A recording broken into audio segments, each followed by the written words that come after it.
বর্ণাঢ্য শোভাযাত্রার মাধ্যমে উদযাপিত হল ভারত সেবাশ্রম সংঘের প্রতিষ্ঠাতা আচার্য শ্রী শ্রীমৎ স্বামী প্রণবানন্দজি মহারাজের 131তম আবির্ভাব দিবস।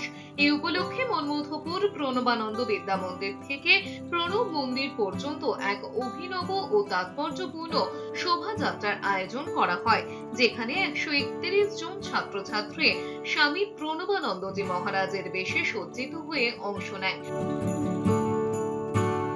রঙিন পোশাক, তিলক ও ঐতিহ্যবাহী সাজে সজ্জিত ক্ষুদে ছাত্রছাত্রীরা এই শোভাযাত্রার মাধ্যমে একদিকে যেমন মহান সন্ন্যাসীর জীবনাদর্শকে তুলে ধরেছে, তেমনি বর্তমান যুগের অবক্ষয়ের বিরুদ্ধে নৈতিক ও মানবিক শক্তির প্রয়োজনীয়তার বার্তাও দিয়েছে।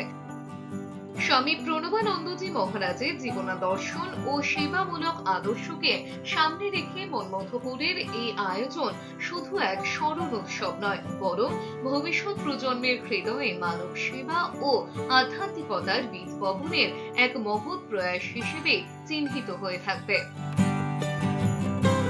তন্দ্রার রিপোর্ট, এস নিউজ।